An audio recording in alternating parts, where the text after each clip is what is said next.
जय हिंद दोस्तों, मैं हूं आपका साथी परवेज अहमद। आप देख रहे हैं अपना पसंदीदा कार्यक्रम द पॉलीग्राफ। दोस्तों, अभी बहुत से आरोप प्रत्यारोपों के बीच प्रदेश की सत्तारूढ़ भारतीय जनता पार्टी सरकार स्थानीय निकाय के चुनाव, वो चाहे जिला पंचायत अध्यक्ष के पद रहे हों या ब्लॉक प्रमुख पदों पर जबरदस्त जीत हासिल की और अपना दबदबा कायम करने का एक संदेश दिया।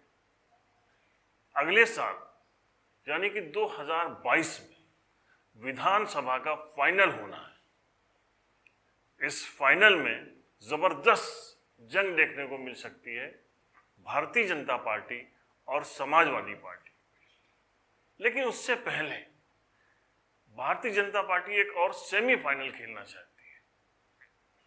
सेमीफाइनल यानी स्थानीय निकाय के विधान परिषद सदस्य के चुनाव वो अपनी सरकार में कराना चाहती है और उसमें भी भारी संख्या में जीत हासिल कर वो एक संदेश देना चाहती है।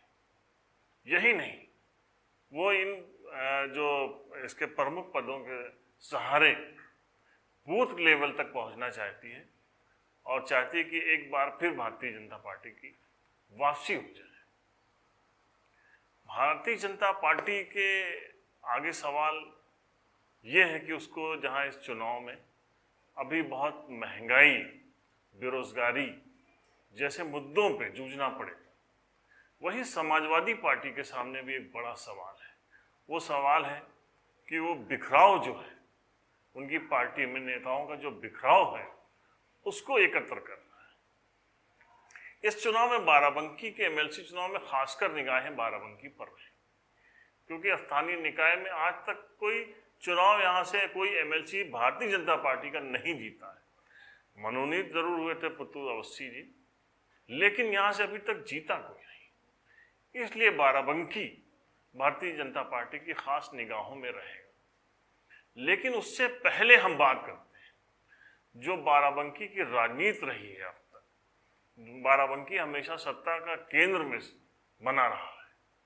यहाँ के लोग हमेशा प्रदेश की जो सरकारें रही हैं उनमें उनकी महत्वपूर्ण भूमिकाएं रही। हालांकि मौजूदा जो भारतीय जनता पार्टी के जो इस समय बाराबंकी से विधायक हैं या सांसद, वो वहां तक नहीं पहुंच सके, लेकिन उससे पहले यहाँ कद्दावर नेता होते रहे और उन कद्दावर नेताओं ने जो चाहा वही ज्यादातर यहाँ पे होता रहा, उन्हीं की चलती रही और उन्हीं के एमएलसी जीत कर जाते रहे। हम शुरुआत करेंगे आजादी के बाद से कि बाराबंकी की राजनीति ने कब कब करवट बदली और सत्ता की जो कुंजी थी वो किसके हाथों में रही। सबसे पहले आजादी के बाद 1952 की बात हम करते हैं। बाराबंकी में जो सबसे बड़ा कद्दावर कद उस वक्त राजनीति का था, ज्यादातर लोगों को रफी अहमद किदवाई साहब का नाम याद है। रफी अहमद किदवाई साहब केंद्र की राजनीति में बहुत बड़ा उनका पद था, इसमें कोई दो नहीं। लेकिन प्रदेश में जिस आदमी की गूंज थी, वो बड़े गांव से निकलता हुआ वो बड़ा कद्दावर नेता जिसका नाम था जमीलुर रहमान किदवाई साहब, बहुत बड़े फ्रीडम फाइटर थे। उस वक्त बड़े गांव में उनकी कोठी थी, वो जो अंग्रेज हुकूमत के बागी हुआ करते थे, स्वतंत्रता संग्राम सेनानियों की पनाहगाह थी। आप समझ सकते हैं कि लाल बहादुर शास्त्री, गोविंद बल्लभ भाई पंत जैसे कितने जियाले स्वतंत्रता संग्राम सेनानियों ने यहां लंबे समय तक पनाह ली थी और यहीं से रणनीति तय होती थी। लिहाजा आजादी के बाद जमीलुर रहमान किदवाई का जो कद था वो बहुत जबरदस्त था। 1952 का जो चुनाव हुआ उसमें वो विधायक चुने गए। उस वक्त विपक्ष नाम की कोई चीज नहीं थी, लेकिन बाराबंकी में विपक्ष के तौर पर एक नेता का उदय हुआ था जिसका नाम था राम सेवक यादव जी। समाजवाद के पुरोधा कहलाए, बहुत बड़े नेता बने। लेकिन 1952 में वो चुनाव लड़े दरियाबाद सीट से और महंत जी ने उनको बहुत बुरी तरीके से हरा दिया, सिर्फ 1100 वोट मिल सके। उस वक्त जलजला था बड़े लोगों का दबदबा था, बड़े बड़े घरानों का दबदबा था, लिहाजा राम सेवक जी वहाँ पर नहीं टिक सके। लेकिन उन्होंने हार नहीं मानी। वो समझ गए कि इन दिग्गज लोगों के सामने, इन बड़े बड़े लोगों के सामने ठहरने के लिए एक नई रणनीति तय करनी पड़ेगी। लिहाजा उन्होंने समाज के दबे कुचले लोगों को एकत्र करना शुरू किया। अगड़ों पिछड़ों की जो राजनीति की शुरुआत हुई वो यहीं से हुई। राम सेवक जी ने बैकवर्ड यानी यादव, कुर्मी, मुस्लिम बैकवर्ड इन लोगों को एकत्र किया और चुनाव की तैयारी करनी शुरू। 1954 एक भगवती प्रसाद शुक्ला जी रामनगर के विधायक थे। उनकी बाराबंकी में राजकमल के पास हत्या हो गई। जिस दिन विधानसभा का सत्र चल रहा था वो जा रहे थे तो उनकी यहाँ पर ताबड़तोड़ गोलियां मारकर हत्या कर दी गई। लिहाजा रामनगर की सीट खाली हो गई। कांग्रेस ने यहाँ से उनकी पत्नी सरस्वती शुक्ला जी को उम्मीदवार बनाया। बाई इलेक्शन में राम सेवक जी यादव ने अपनी ताल ठोक दी। राम सेवक यादव जी जो है वो अपना कार्ड खेल चुके थे। दबे कुछ लोग बैकवर्ड इकट्ठा हो गए, जबरदस्त चुनाव हुआ और राम सेवक जी ने बड़ी तादाद में वोट हासिल कर जीत हासिल की। राम सेवक यादव जी जीते और उसी के साथ बाराबंकी में विपक्ष का भी जन्म हुआ और अगड़ों पिछड़ों की जो राजनीति थी उसकी भी डाक बेल पड़ गई। शुरुआत हो गई यहीं से।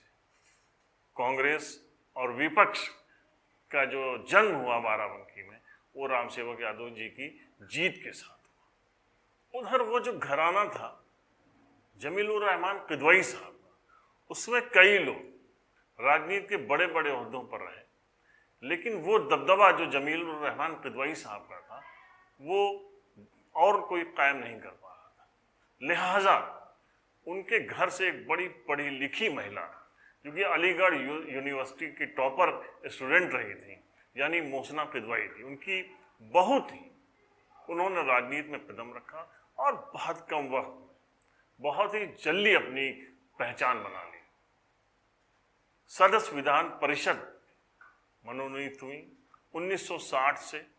उसके बाद 1969 में उन्होंने एक चुनाव जीता और बहुत करीबी हो गई हेमवती नंदन बहुगुणा जी की। 1973 में मोहसिना जी पहली बार स्टेट मिनिस्टर बनाई गई। उसके बाद 1974 में वो मसौली से चुनाव जीती और उसके बाद कैबिनेट मिनिस्टर बनाई। एक तरफ ये राजनीति चल रही थी, वहीं दूसरी तरफ एक और राजनीति चल रही थी। राम सेवक जी के जो कदम थे वो धीरे धीरे मजबूत होते चले। 1957 राम सेवक जी ने पहला चुनाव लड़ा सांसद और वो पहले ही चुनाव में जीत हासिल करके केंद्र पहुंच गए, केंद्र की राजनीति में पहुंच गए। उस वक्त बहुत ही कम वहाँ विपक्ष के नेता थे। लोहिया जी, राजनारायण जी, एम.एल. जोशी साहब जैसे बड़े बड़े दिग्गज नेता थे और ये उन्हीं की जमात में राम सेवक जी शामिल हो गए। राम सेवक जी जब वहाँ गए तो लगातार 1971 तक 3 चुनाव राम सेवक जी ने जीते।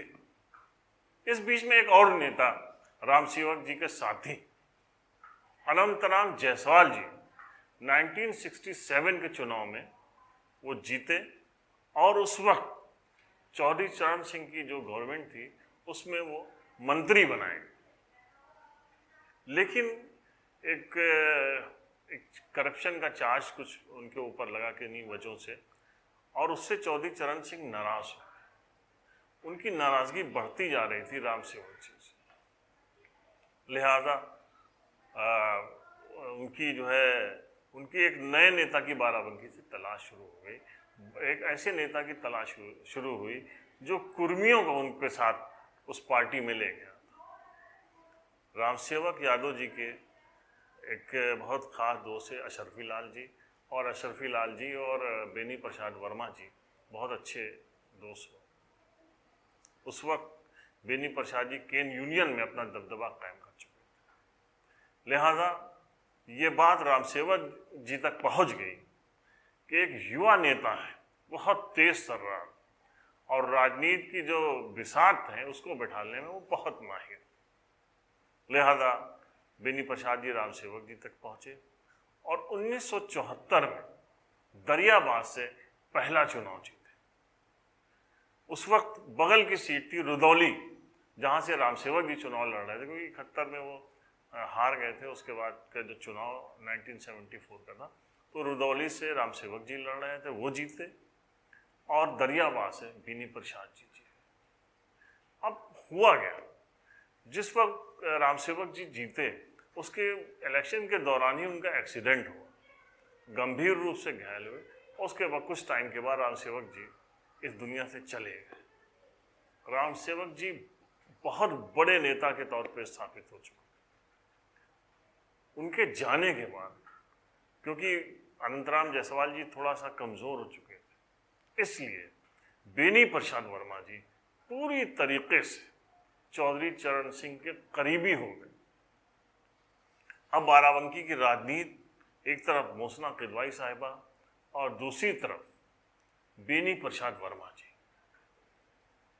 ये राजनीति का ये रस्साकशी चल ही रही थी। इन 1977 जो चुनाव हुआ है, और वो चुनाव इमरजेंसी के बाद का चुनाव हुआ, लिहाजा लोगों में बहुत ज़बरदस्त नाराज़गी भी थी, और दूसरी तरफ बेनी प्रसाद वर्मा की लोकप्रियता बढ़ गई।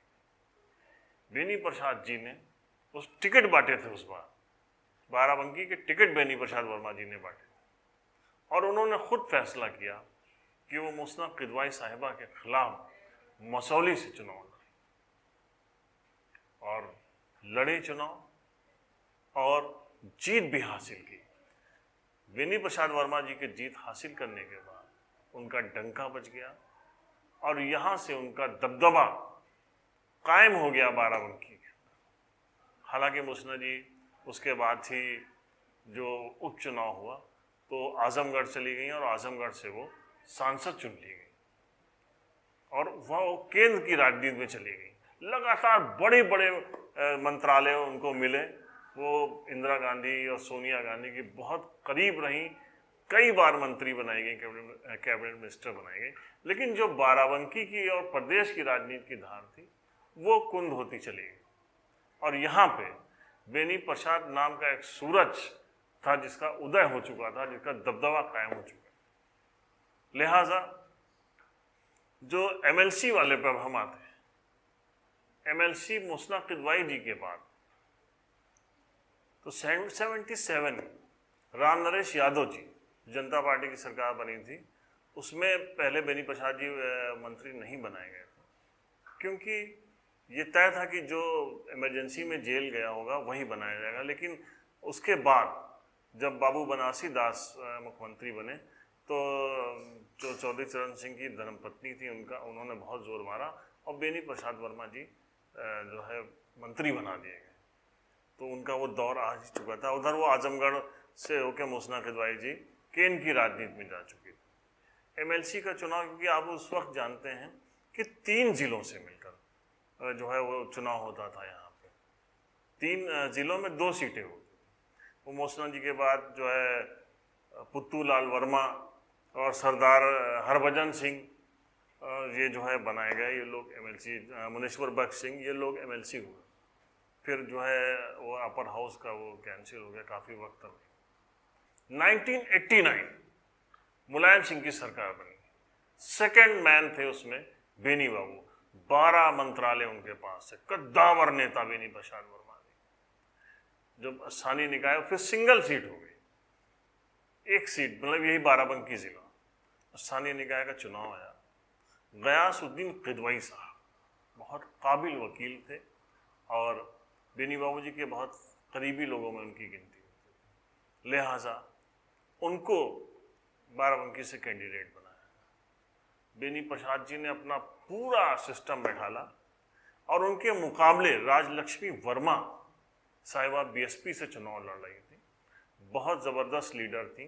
बहुत अच्छा चुनाव था, लेकिन वो जो बेनी प्रसाद वर्मा जी का जो पूरा सिस्टम था, लिहाजा गयासुद्दीन किदवाई साहब को भारी जीत हासिल। गयास साहब एमएलसी बने और विधान परिषद में ज़बरदस्त उन्होंने अपनी पैर जमाई, लेकिन एमएलसी रहते ही रहते उन्होंने बीएसपी का दामन थाम लिया और बीएसपी में चले। लिहाजा अगला इलेक्शन जब आया तो बेनी बाबू के ऊपर एक कर्जा था। कर्जा ये था कि राम सेवक जी के भाई थे प्रदीप बाबू, जो कि विधायक थे रुदौली से, जो है राम सेवक जी के बाद उनको वहाँ से टिकट दिया गया था, वो विधायक थे, उनका टिकट काट दिया गया। बेनी बाबू ने टिकट काट दिया उनका वहाँ से। इश्तियाक अहमद खान को वहाँ उन्होंने अपना कैंडिडेट बनाया था और इश्तियाक साहब जीत गए, तो उनको एडजस्ट करना था, तो प्रदीप बाबू को एमएलसी बनाया गया। प्रदीप बाबू जीते और एमएलसी रहते ही हुए उनका स्वर्गवास हो गया। फिर जो इलेक्शन हुआ उसमें उनके बेटे अरविंद यादव निर्विरोध एमएलसी बनाए गए। यहाँ भी राजनीति में एक चूक, जब प्रदीप बाबू को बनाया गया था तो प्रदीप बाबू बहुत ही सुलझे सीधे इंसान थे। राजनीतिक जो ज़्यादा परख रखते थे वो उनके छोटे भाई डॉक्टर श्याम सिंह रखते, लेकिन वो राजनीतिक वो थी। यही जब दोबारा प्रदीप बाबू की डेथ हुई और उनकी जगह अरविंद यादव को बनाया गया तो भी एक चूक हुई, क्योंकि राजनीतिक जो पकड़ थी वो उनके छोटे बेटे अनिल यादव में ज़्यादा, जिनका बाद में अभी कोरोना में जिनकी डेथ हुई। लेकिन खैर ये राजनीति है और ये सबकी किस्मत है और किसी के ऊपर मैं कोई अपनी तरफ से कोई टिप्पणी नहीं करना चाहता हूँ। ये लोगों की राय थी वह कि अगर वो घराना उस तरीके से अगर टिकट बंटवाया गया जाता तो उस घराने की राजनीति अभी तक बाराबंकी में वही से ही धारदार बनी रहती। खैर, अब अरविंद यादव के बाद हरगोविंद सिंह बीएसपी से थे और बेनी प्रसाद वर्मा जी समाजवादी पार्टी में सपा का कैंडिडेट लड़ रहा था। इसके बावजूद अपना जो उनका स्टाइल था राजनीति करने का, बेनी बाबू ने हरगोविंद सिंह को सपोर्ट किया और हरगोविंद सिंह एमएलसी बन गए बाराबंकी सीट से। ये राजनीति का अलग अलग अंदाज रहता है। खैर, हरगोविंद सिंह के बाद राजनीति में उठापटक हुई। बेनी प्रसाद जी समाजवादी पार्टी से बाहर हो गए और जमाना आ गया अरविंद कुमार सिंह गोप का। अरविंद कुमार सिंह गोप उस वक्त कद्दावर नेता बन चुके थे। बाराबंकी की 2012 में सभी 6 सीटों पर जीत हासिल हुई थी समाजवादी पार्टी को और उसका क्रेडिट अरविंद कुमार सिंह गोप साहब को। लिहाजा जब अगला चुनाव हुआ एमएलसी का तो उसमें राजेश यादव राजू को जो है एमएलसी का उम्मीदवार बनाया गया समाजवादी पार्टी का। गोप साहब का जलजला हो ही चुका था, पार्टी थी, दबदबा था, लिहाजा बहुत आसानी के साथ चुनाव जो है राजेश यादव राजू ने जीता और वो सदस्य विधान परिषद बन गए। 2017 का सिनेरियो जो था राजनीति का वो एकदम बदल गया। एक लहर चली भारतीय जनता पार्टी की। पहले 5-6 में से 5 सीटें हासिल हुई थी बाराबंकी से भारतीय जनता पार्टी को। बाद के उपचुनाव में जैतपुर सीट हार गई। आज के उसमें परिस्थितियों में 4 विधायक और 1 सांसद भारतीय जनता पार्टी का है। अब क्योंकि चुनाव होना था और उम्मीद लगाई जा रही है कि भारतीय जनता पार्टी इसी अपने रिज्यूम में ही, अपने कार्यकाल में ही एमएलसी का चुनाव करा देगी, जो संभवतः नवंबर-दिसंबर तक पॉसिबल है। अब अगर ये चुनाव होता है तो समाजवादी पार्टी की तरफ से दावेदारी राजेश यादव राजू की ही बताई जा रही है, मानी जा रही है कि उनको ही यहाँ से उम्मीदवार बनाया जाए। लाइन लगी है भारतीय जनता पार्टी, 14 लोग वहाँ से टिकट मांग रहे हैं। हालांकि जो सबसे ज़बरदस्त दावेदारी है वो सुरेंद्र वर्मा, जो कि भाई हैं संग्राम सिंह पूर्व मंत्री के, हरगोविंद सिंह जो कि बसपा से पहले एमएलसी हो चुके हैं, भारतीय जनता पार्टी में। उसके अलावा एक युवा नवीन राठौर और सुधीर कुमार सिंह सिद्धू, ये कुछ नाम हैं जिनकी दावेदारी बहुत मजबूत बताई जा रही है। हालांकि ये चुनाव सरकार में होगा, चुनाव कौन जीतेगा ये कह पाना मुश्किल है, लेकिन उम्मीद लगाई जा रही है, जो कि हमेशा कहा जाता है कि जिसकी लाठी उसकी भैंस इन चुनाव में, स्थानीय निकाय चुनाव।